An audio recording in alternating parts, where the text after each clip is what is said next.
All right, what's going on, people? What is going on? How are we feeling? Happy Tuesday. Um, it is Taco Tuesday. I don't really eat tacos on Tuesday, but I just hear all these random names for days of the week. And since I'm going to be doing this 5 days a week, I figured I would just come up with these crazy names and just apply them to different days of the week every time that I do this.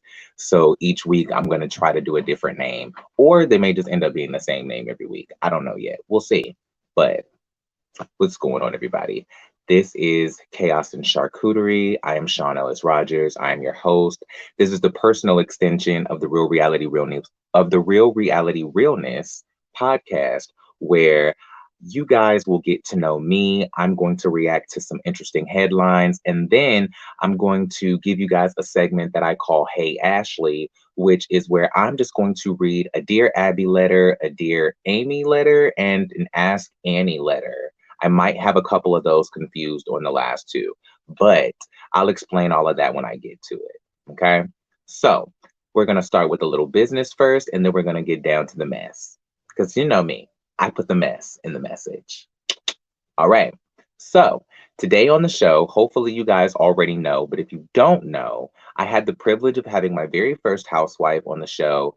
And it is such an incredible way to start my journey by interviewing housewives. We had Leanne Locken on the show today. I am so grateful, so thankful. It was such an amazing show. It was such an amazing conversation. She was hilarious.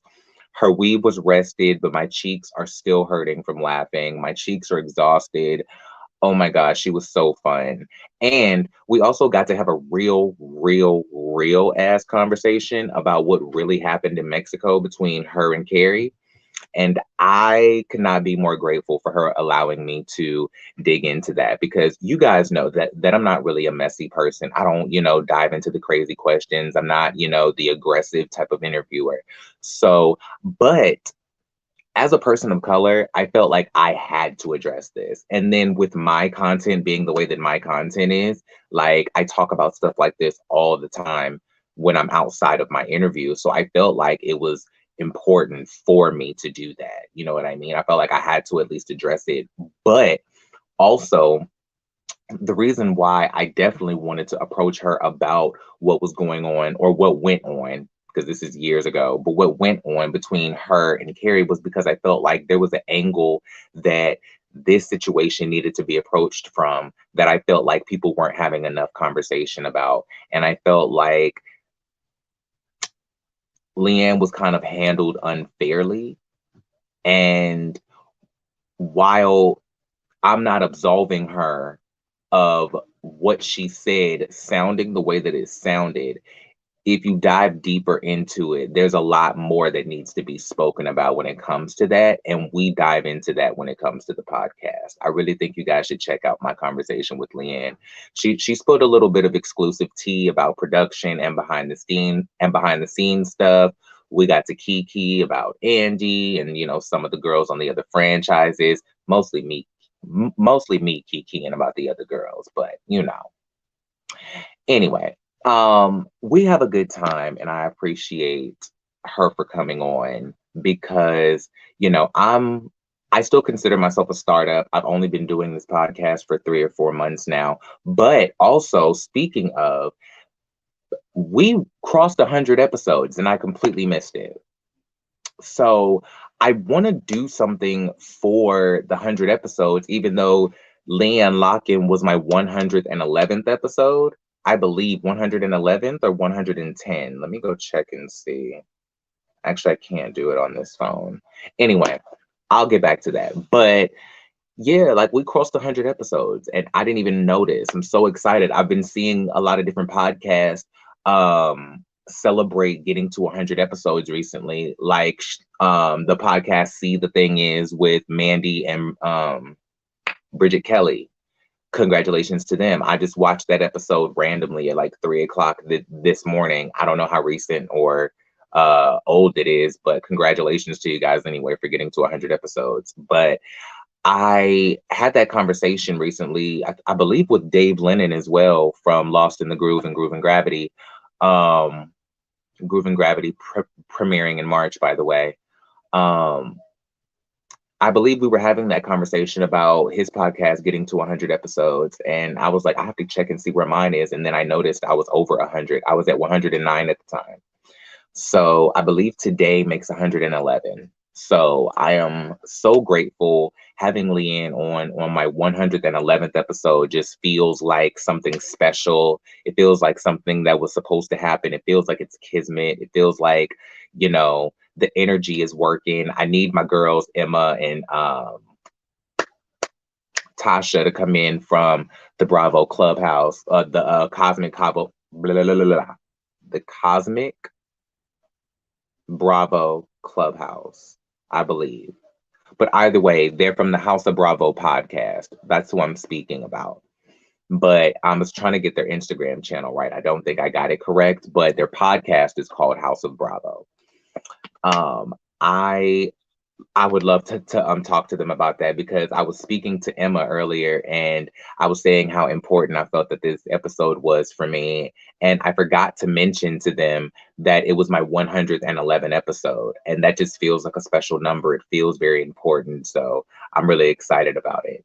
Now, tomorrow we have on the show, we have Diamond Styles, who is an activist. She's a trans woman. She is a phenomenal woman, phenomenally. She is hilarious. She is inspiring. She's a historian. She is also the host of the Marsha's Plate podcast. And I'm going to need you guys to get into her as soon as possible. Get into this episode as soon as it airs. It comes out at 8 a.m. Eastern Standard Time, 7 a.m. Central.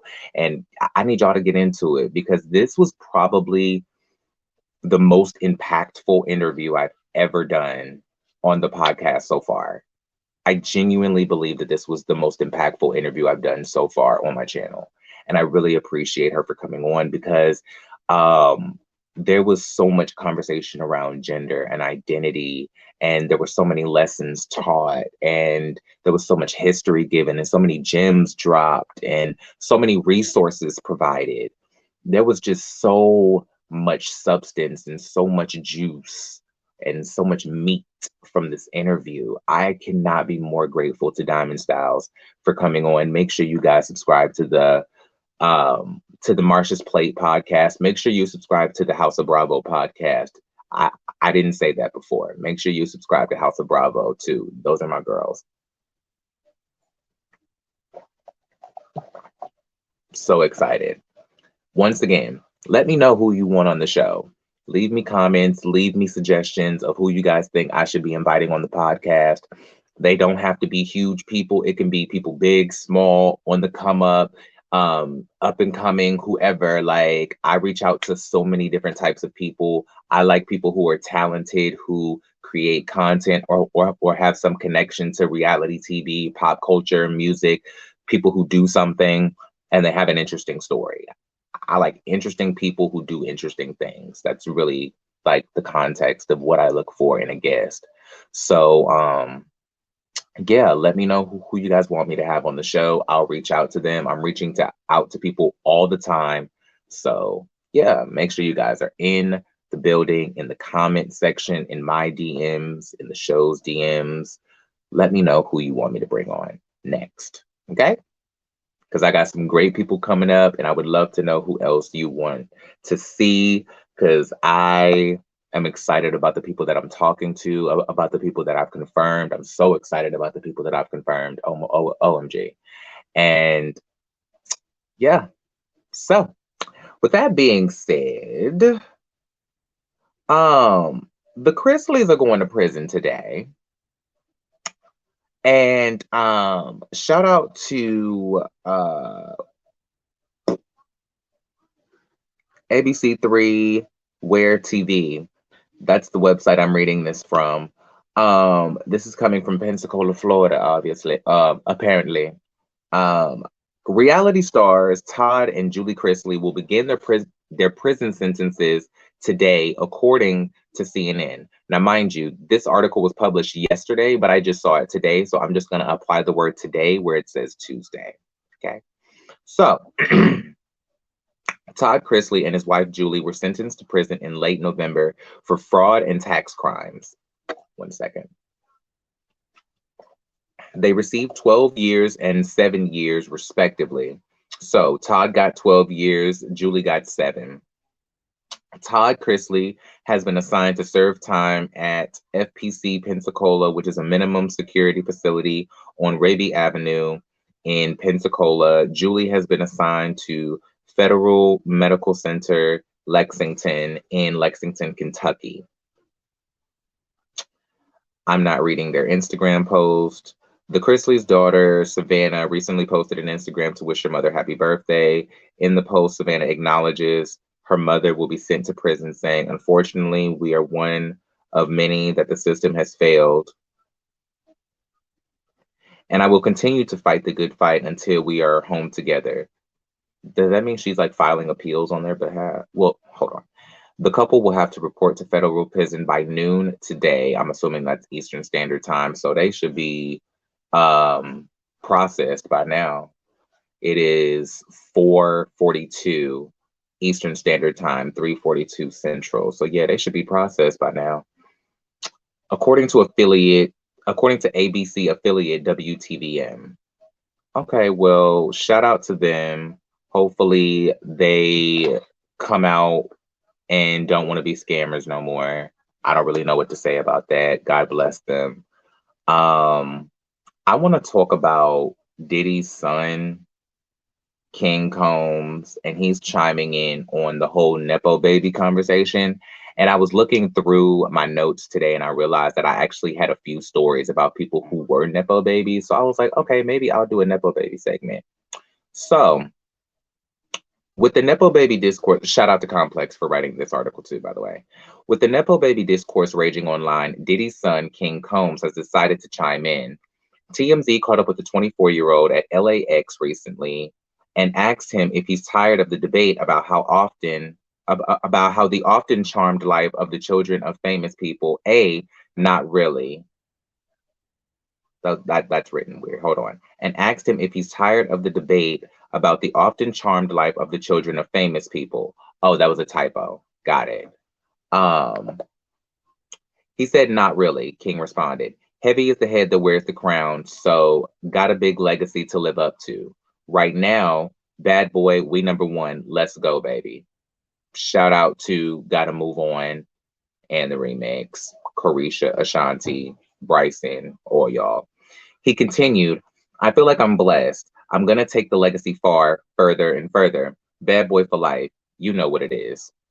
When asked if he has a message for the haters, King quoted his own song, "Can't Stop, Won't Stop." He said, "Can't stop, won't stop, never stop. Stop hating. That's it."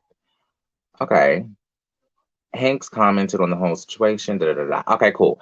So listen, I am glad that he really didn't have anything to say about it because I felt like that was the best approach to it. Like, there's really not a way to say it without saying it. Like, if you're not going to just go ahead and say, like, yes, we live a privileged life, and that comes with a lot of responsibility to live up to, but also with a lot of privilege to get through certain doors that people don't just have the courtesy of being walked through. Like, if you can't balance both sides of that coin, then there's really no point of even having a conversation. I do appreciate that he's holding down his family's legacy at least, and doing everything that he has to do to hold down Bad Boy Records, because I don't know how many people are out here repping Bad Boy or are signed to Bad Boy, but I do appreciate that Love Records has their first number one hit, and I believe the year that they were created, if I'm not mistaken. That is great for them. Stream gotta go. Gotta move on remix. But I just find it so interesting that this Nepo baby conversation is so like popular and hot right now. I'm like, why are we still talking about this of all things? You know what I'm saying? Like, literally, if you want to have a conversation about Nepo babies, which I feel like is the inappropriate time to do it, but in the context of the article that I'm about to read, shout out to Today Online. Lisa Marie's Lisa Marie Presley's daughters will inherit Graceland, the estate says. So if you think it's inappropriate for me to be talking about this when the woman just died, talk to Today about posting the article. That's all I'm saying. Lisa Marie's three surviving children will inherit Graceland, a spokesman for the Memphis, Tennessee estate has confirmed to Today. Presley died January 12th at the age of 54 after she was rushed to the hospital after experiencing cardiac arrest. Graceland will also host a memorial for Presley on the front lawn of the mansion on January 22nd. Presley, who was the only child of Elvis Presley, inherited the mansion and the 14-acre estate after her father's death in 1977 when she was 9 years old. She married 4 times and had 4 children. She is survived by 3 daughters. She shared her oldest child, Riley Keough, 33, with ex-husband Danny Keough. The couple also were parents to son Benjamin, who died by unaliving themselves in 2020 at the age of 27. My condolences. Presley, who also has twins Harper and Finley, who are 14, with ex-husband Michael Lockwood. So rest in peace to Lisa Marie Presley. My condolences about their son. This is really tragic, and I hate that this is the time that they're inheriting Graceland. I feel like I would want them to inherit it later on in life. I'm sure they wouldn't want to inherit it at all if it meant that their mother could stay alive. So I just think that, you know, it will be interesting to see what they do with Graceland as a new generation carrying on that legacy going forward, and how they will incorporate their mother's legacy into the traditions that are established within Elvis's legacy that is implemented into the already established base that is Graceland, because it started as his home. She inherited it, carried it on. Now it's going to them, whatever, blah, blah, blah. You know what I mean? So God bless them. Shout out to all of the surviving family members. I'm sure the distress is terrible. Yeah, shout out to them. Do I have anything else on the Nepo Baby conversation? Oh, I do. There's an article about Romeo and Master P that I wanted to read too. From allhiphop.com, Romeo Miller responds to rumors he beefed with Master P for publicity. Some people thought, which I was just about to say, some people thought the conflict was a publicity stunt for the Growing Up Hip Hop show. I have opinions on that. I'll reserve them for the end of the article. The family feud involving Percy, Master P. Miller, and his son Romeo Miller played out in front of the world. Part of that bad blood stemmed from Romeo claiming his father misled him about a deal with the Rap Snacks brand. I also have feelings about that. This year, I will get my first Rap Snacks check and finally start receiving my earnings from my bags, wrote Romeo Miller in December. I was told as a kid that we owned Rap Snacks and that my payday would come after I put in work and sold the company. Silly me. The 33-year-old entertainer continued, I promoted a company for free for 15 years based on the word of my pops without being allowed to see any contracts or even meet with the team, and I stayed loyal. But I'm entitled and ungrateful now. Master P and Romeo call a truce. The Millers were able to publicly reconcile. However, there were still questions about the feuding family members. Romeo Miller recently attended the Rap Snacks Disrupt 2023 conference, and he addressed the entire ordeal with Master P was a publicity stunt for the Growing Up Hip Hop reality series. Funny thing is, I shot that before all of that. So people were saying that this is for publicity. Nah, my thing is, this is just about life. If you're going to be a celebrity, if you're going to be a public figure, you're going to have some things bleed out, deal with it, and try to use it as an example for others to learn from you. Romeo Miller told Baller Alert. He tried that because Just because you shot it all that time ago don't mean that you don't have to promote it when it comes out. It still has to be edited and put together into episodes. So it's not like you're not going to have to promote it when it comes out. It's not like you don't promote it when you're filming it. You promote it when it's airing. So that doesn't even make any sense. That was slick, Romeo. I wonder how many people actually just ran with that. Let's see. There was something else in this article, I believe. He added, "It's all about communication. That's all. No family is perfect, but if you're going to be in the public eye, if you're going to be a celebrity, there are things you want to show. There are things you want to show are going to come out. The things you want to show are going to come out, and the things you don't want to show. You got to be strong enough to know who you are, what you stand for, to deal with the ridicule and the misunderstanding that's going to come with it." Um, Okay, so there's some interesting things that play into this story that I kind of don't understand. So I didn't even realize that rap snacks have been around and in existence for that long. I had no idea rap snacks had been around for 15 years. I just saw a clip on YouTube the other day of Romeo promoting rap snacks on 106 and Park when AJ and Free were still hosting. I had no idea Rap Snacks was that old, and he has not been paid for it this entire time.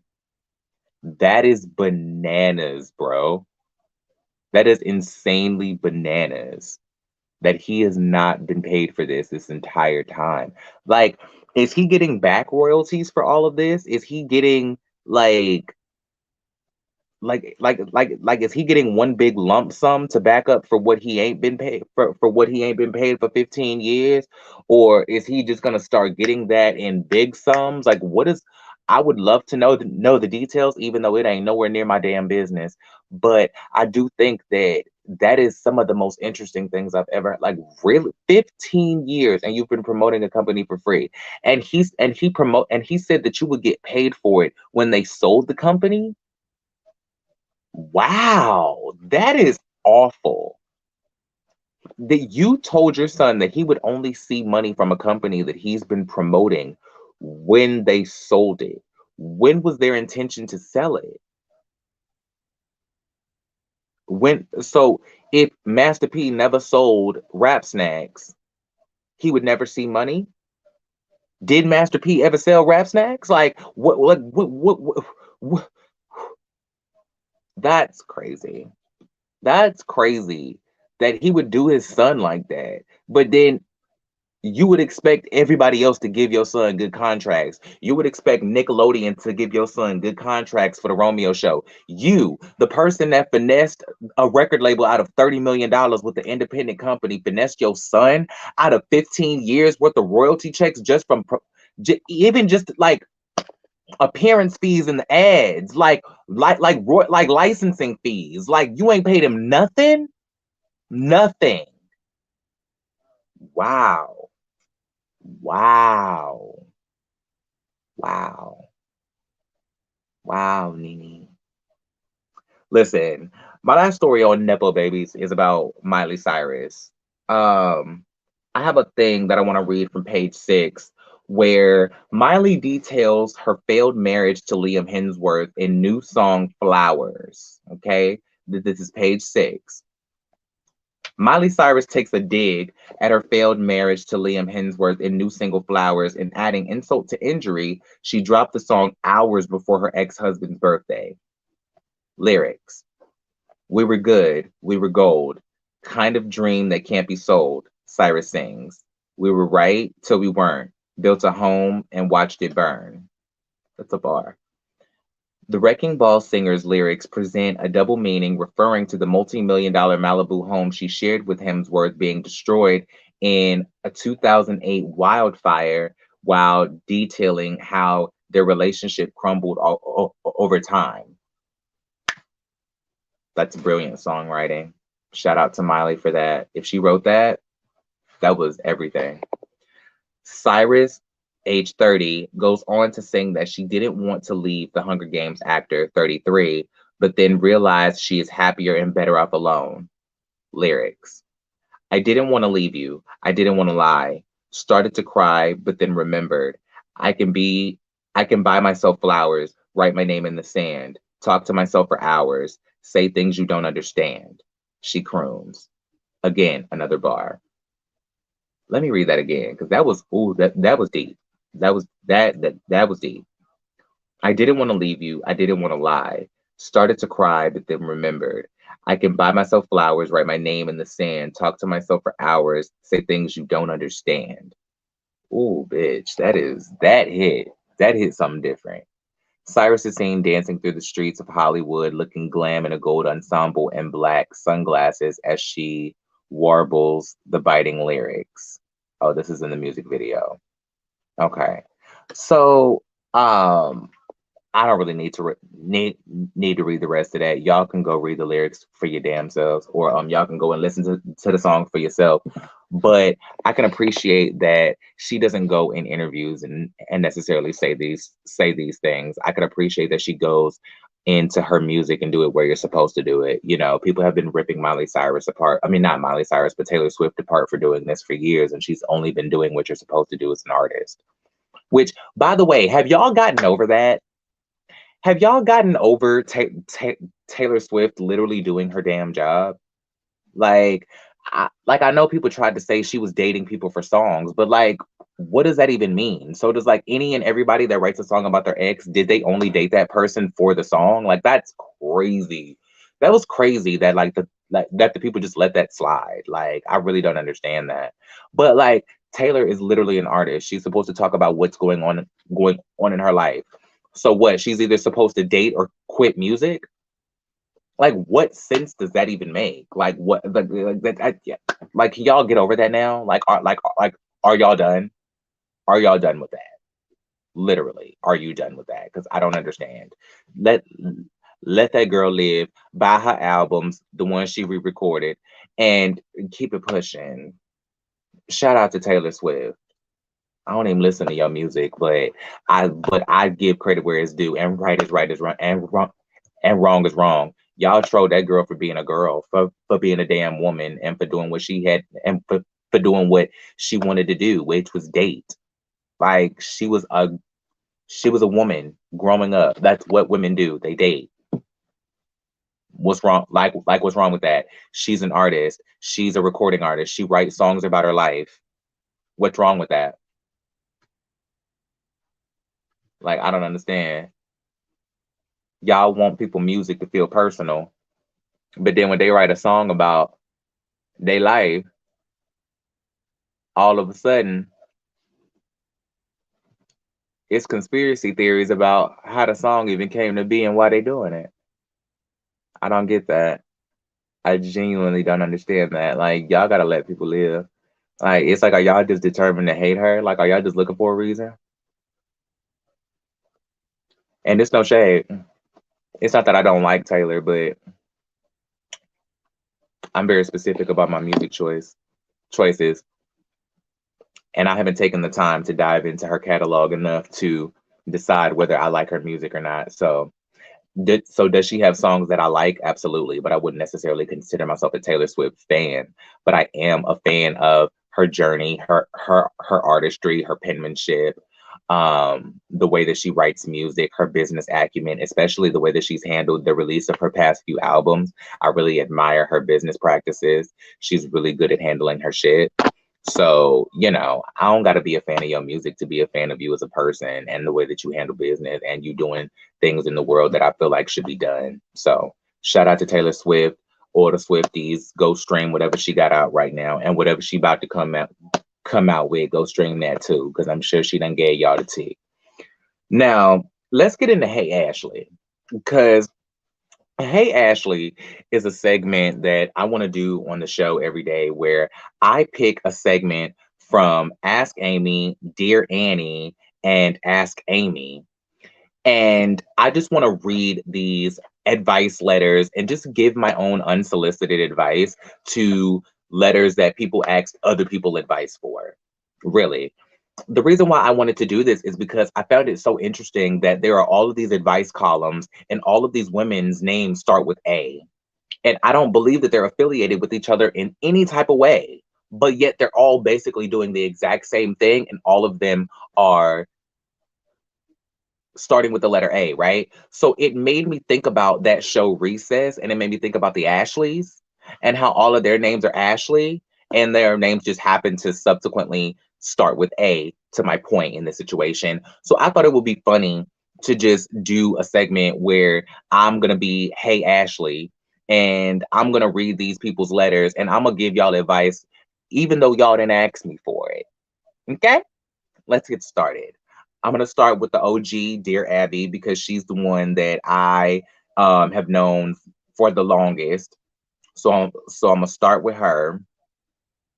Okay, and this is coming from the NewYorkPost.com.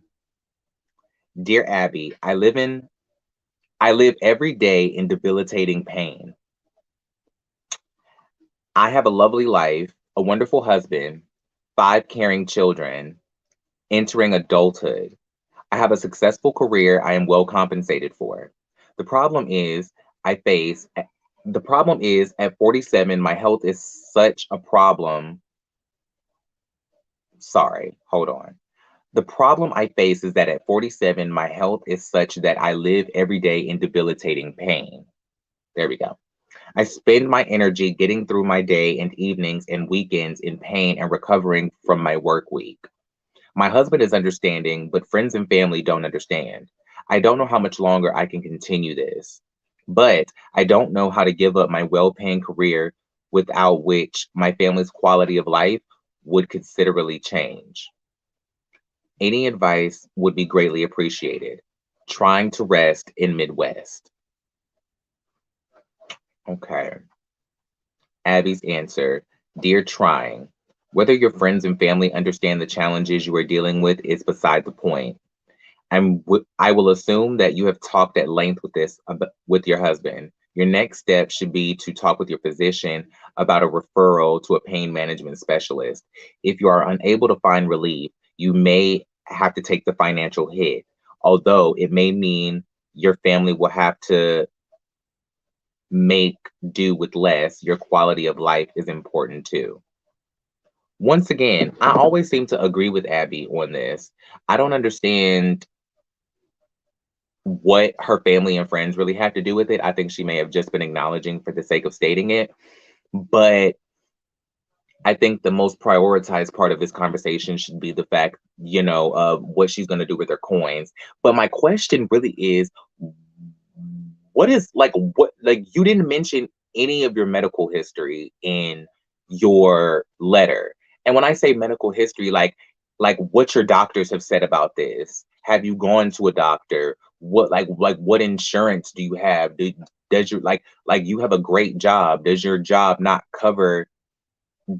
insurance not cover your doctor? Is that why you're going through pain? Like is the pain medication that they're giving you not working? Like what is going on? Because it doesn't seem like you've actually done anything based on your letter to actually recover from the situation. You say you spend your weekends and your nights recovering from your work week, but what have you actually done to alleviate yourself of the pain that you're going through? Like, have you been to a doctor? Have you been to a specialist? You say you have a great job that you're well compensated for. So that means you must have great insurance, I would hope. So that I would assume that are a great network of doctors within your insurance company's bracket. So what's going on? All you've said that all you've said is that you're in pain and you don't know how long you can keep doing your job in pain. So what is the correspondence with your doctor in order to get together some sort of game plan so that you can project how long you can realistically keep doing this with the time that you have to actually get your life and your affairs in order, so that once you have to retire and have to quit working, you will already be that much closer to having your ducks in a row, so that you won't all of a sudden fall out at work, have to retire that day, and then don't have nothing together, and then all of a sudden you're scrambling trying to catch up with yourself.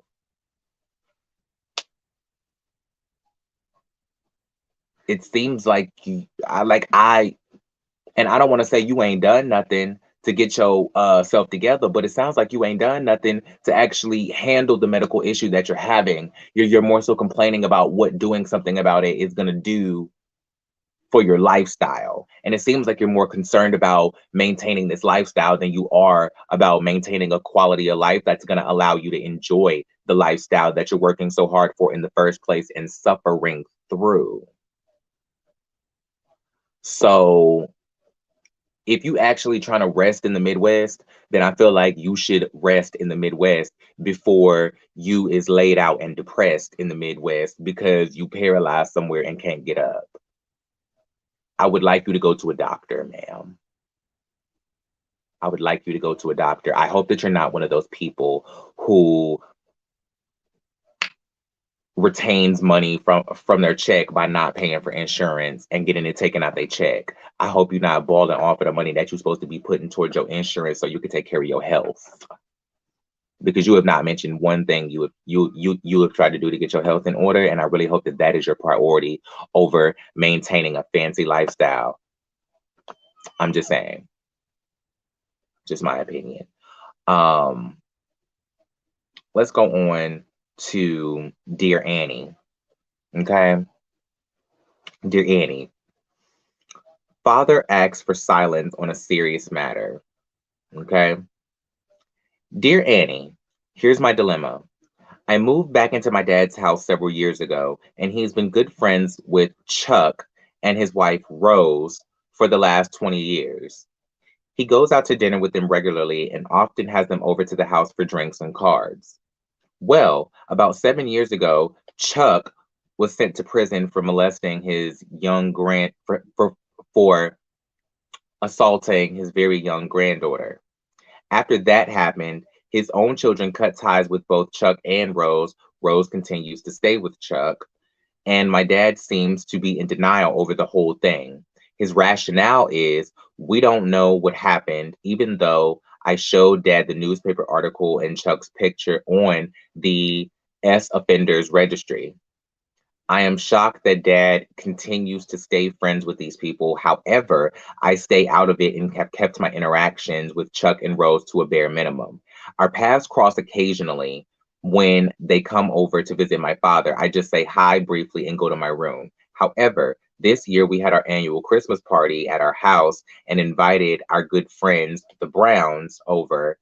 We have them over every Christmas. But this year, my dad also invited Chuck and Rose to our party, and dad told me not to mention to the Browns about Chuck's past. So I didn't. And during the party, both groups got along quite well. Now, my dad wants to invite all of them again to the next party that he throws. My question is, how much longer should I keep this information from the Browns? Eventually, they will probably find out one way or another, and they might be very upset with us for not telling them sooner. I would be. They already started asking me about Chuck and Rose, and basically, I said I don't know them too well. How long should I keep sugarcoating this? Signed, Confused. Dear Confused, your dad has put you in a tough spot. The real question is, has Chuck undergone serious therapy or treatment for what he has done to his granddaughter? He was convicted for a very serious crime. Hopefully, he is not allowed to be around young children at all. As for your father's judgment, I do think he should mention the fact that to the Browns and let them decide for themselves if they want to continue to hang around Chuck and Rose. It is only fair to them to know. You should tell him that empathetically. Okay, I have interesting feelings about this. Do I agree with what she's saying? Yes. But do I have such a blind feeling on it? No. Because, yes, the father has put her in a tough spot. Now, for me, the first real question is, was he convicted fairly or was he just convicted?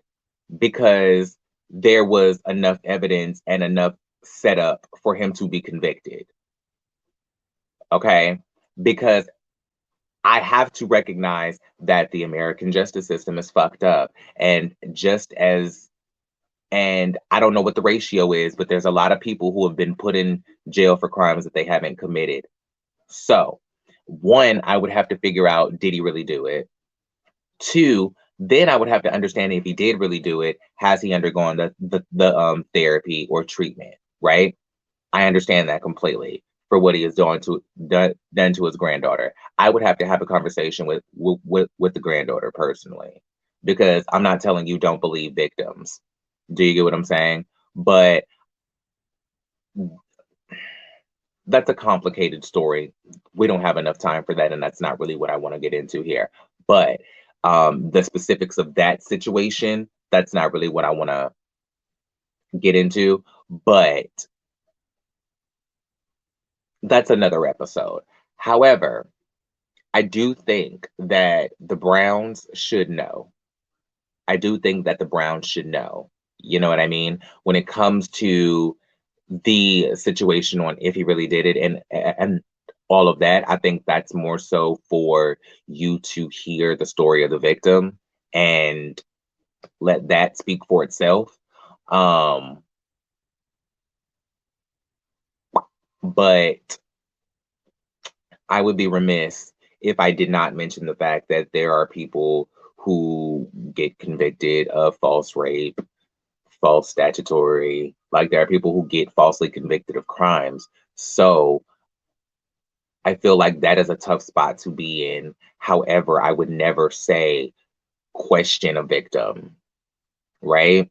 That's never something I would blindly say. However, I would never say that people who falsely accuse people of rape and sexual assault do not exist. I would also never say that either. That's really what I'm trying to say. So it's like I have to be objective enough to do my due diligence enough to really decide for myself, you know, who I want to believe, even though the story is theirs to experience. Like that's really, like, for me, I'm really only considering the granddaughter in this situation. Do you get what I mean? Because if this did actually happen, she's the only victim in this situation. If this actually happened, she's the only victim here. So that's really who I care about in this situation. Like, I'm not really worried about him per se. I just want to know if there really is a victim. So that's really where my perspective is. Um, so yeah, but with that being said, um, yeah, y'all did ask wrong. And I feel like the fact that your father asked you not to tell them is sus enough for you to be like, okay, this is not okay. Like, at the end of the day, you want to be in denial and still hang with them, that's fine. But the fact that you feel it prudent enough to ask me not to mention that to them, that means that you have a quip about it. That means that it bothers you more than you want to let on, and you don't want to have a conversation about it. And that I don't appreciate. That I don't appreciate. Do you get what I mean? Like, it makes me want to dive into it, because it does make me wonder, does the father know something that we don't know? Does the grandfather know something that would prove the man's innocence, and that's why he wants to just sweep it under the rug, because he knows that the man is innocent but he still got convicted? Like, that's the type of stuff that I think about when it comes to situations like this, because I've seen a lot, I've experienced a lot, I've learned a lot through people that have spoken to me. So it's very interesting how this situation goes. Do you get what I'm saying?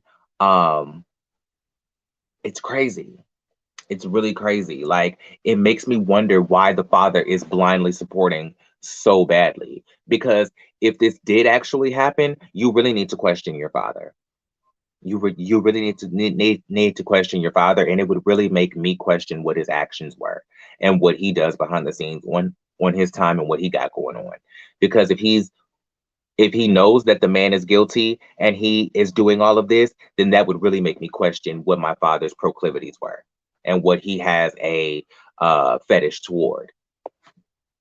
first of all. And then second of all, if the man really isn't guilty, it would make me wonder what my father knows that would prove this man's innocence. So I would want to dive deeper into that conversation that the young lady had with her father to try to figure out why he didn't want you to mention to the Browns that this was his that this was his past. Do you get what I mean? I really would love to know what the context was in him not wanting you to mention it. Because to me, I feel like that holds some background or some tea, some story, some substance, some weight that could add also some explanation to the situation. Do you get what I'm saying? I feel like that there, there's a puzzle piece missing in the context of that conversation that I feel like you should dive deeper into, because I've long kind of steered away from blindly just standing by convictions when it comes to the criminal justice system. I've kind of steered away from just blindly getting to convictions, and I know that's a really difficult thing to hear. That's a very difficult thing to say. But however, I have to be as honest as I can and read both sides of that coin. And if I'm going to be honest and read both sides of that coin, I have to acknowledge that both things happen. Are there actual guilty assaulters that get away scot-free? Absolutely. Are there innocent people who are found guilty of crimes that they didn't commit? Absolutely. Those are two sides of the same coin. And so the particulars of that are important for me. Do you get what I mean? Um, Especially when you, as somebody who is on the outside, is going to cast a judgment. I feel like when it's something that ain't your damn business, I feel like if you're going to decide to make a judgment on something, you have to do your due diligence and get all of the information to make an informed decision if you're going to make a judgment call on something that is not your damn business. That's just my personal opinion. I feel like if I'm going to make a decision about somebody that I don't actually know like that is about a situation that has no involvement with me personally, I want to know every fact I can about the situation to make as an informed decision as possible, because I don't want to go and judge somebody and put something out and do all of this and that and the third without really knowing what's going on. Do you get what I mean? Um, but yeah, base point when it comes to the second half of that, y'all should have told him that this was in his past. Whether he's guilty or not, y'all should have told him that he was in that this was in his past. Specifically if they have children and grandchildren. Like specifically if there are children involved with this couple, like yeah, they should know. Absolutely. I don't think you should just bring it up as a cautionary tale and be like, well, just so you know, before they come over, he's on the list. If they were bringing children around, I would say something. Do you get what I mean? If they have grandchildren, I would consider mentioning it.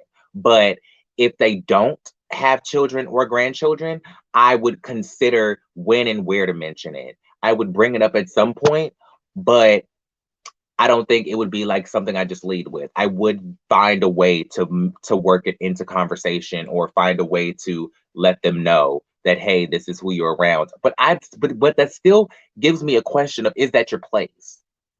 Even in this situation, if they don't have kids or grandchildren to consider when being around this person, is that your place to tell them? Like, is that an imperative factor?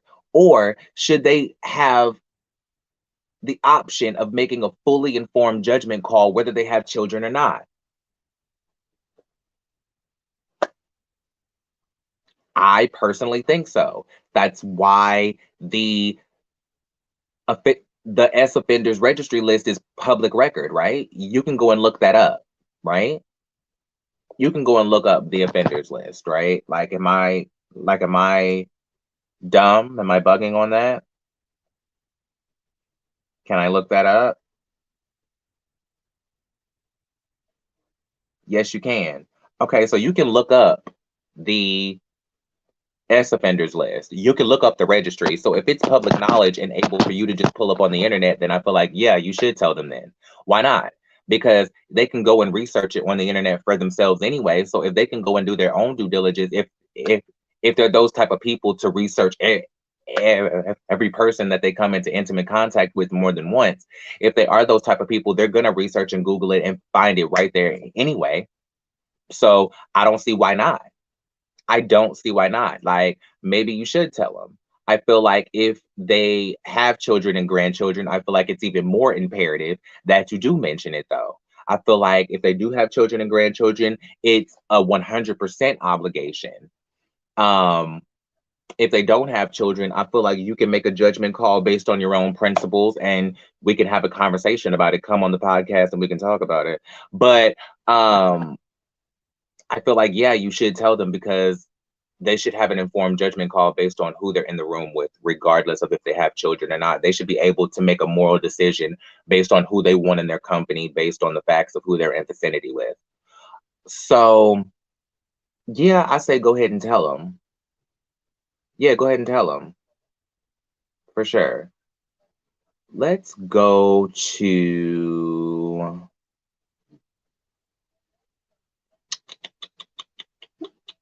Ask Amy. Okay. Ask Amy.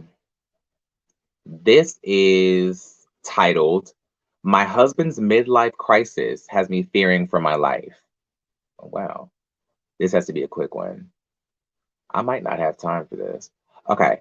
Dear Amy, I believe that my 45-year-old husband is having a midlife crisis, abusing drugs, cheating, or possibly all three. I don't have time for this. We've been married for 15 years. He has done meth, weed, huffing, and hold on, blah, blah. We've been married for 15 years. He's done meth, weed, and huffing, which devastated me. He begged me not to divorce him. I stuck beside him, and he seemed to improve.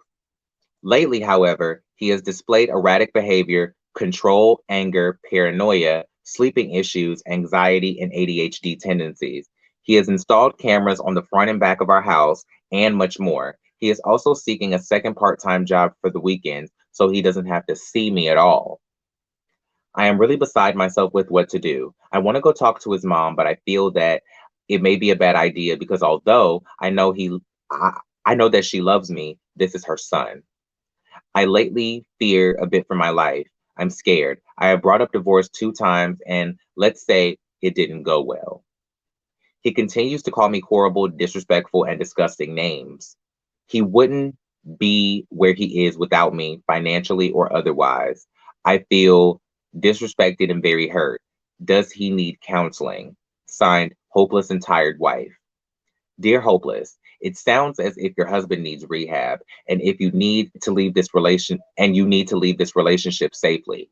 Most people understand that some drugs can make users paranoid. Some of those drugs can actually cause psychosis. According to a study published by the National Institutes of Health, the representative drugs that can cause psychosis, excuse me, are amphetamine, scopolamine, ketamine, phencylamine, and LSD. Or your husband is abusive, controlling, and increasingly paranoid without the use of drugs. At the risk of alarming you, I must at least alert you to the need to strategize on how to leave this relationship safely. Change all of your passwords on your phones and computers. You can use a prepaid phone or friends to call the National Domestic Violence Hotline at 800-799-SAFE 7233.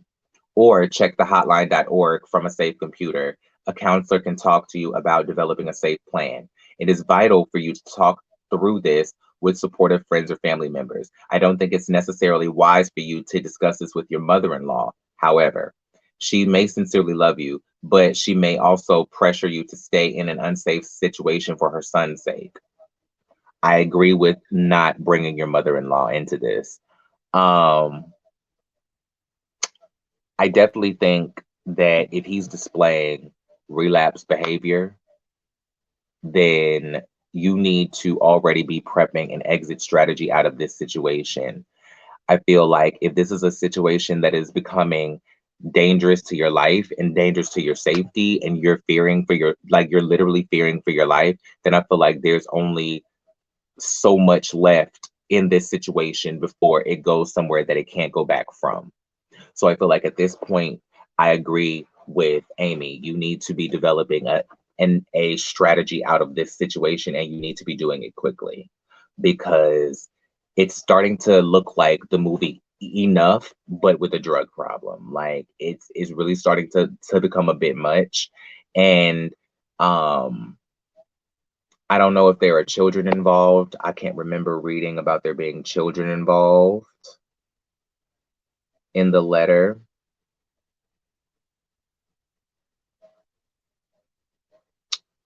I don't see anything about children being involved.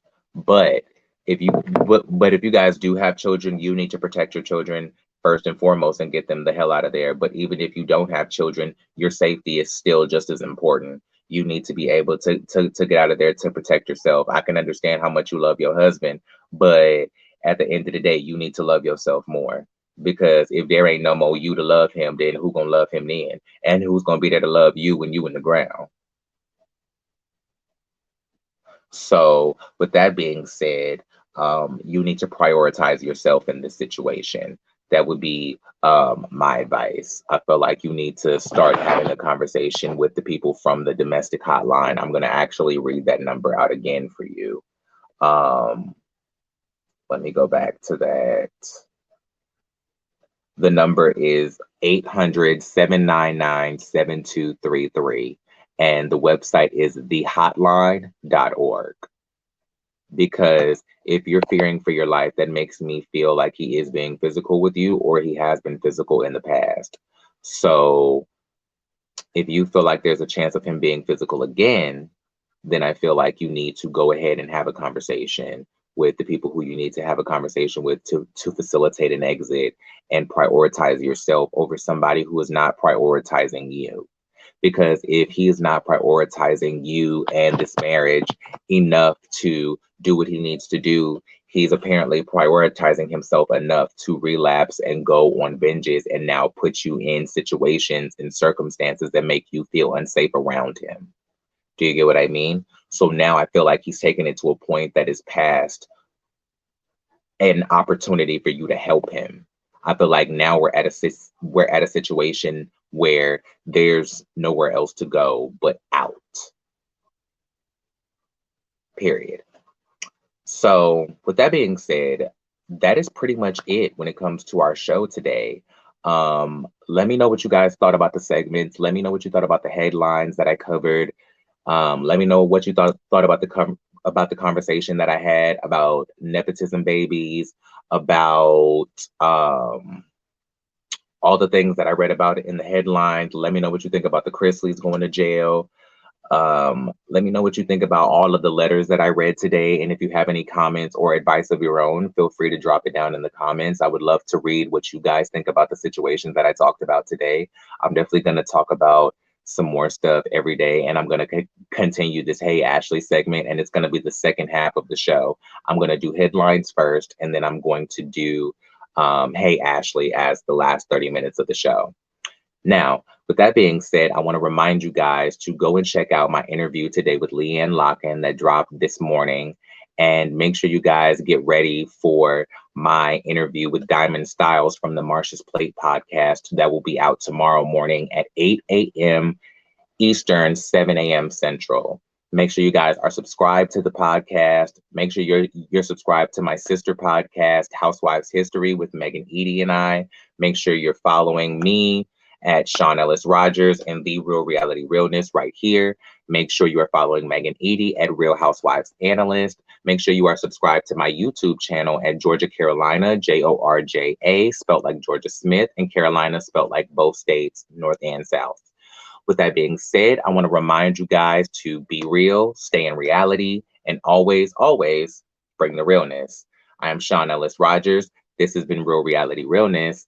Actually, it's been the personal segment, Chaos and Charcuterie, the segment of Real Reality Realness.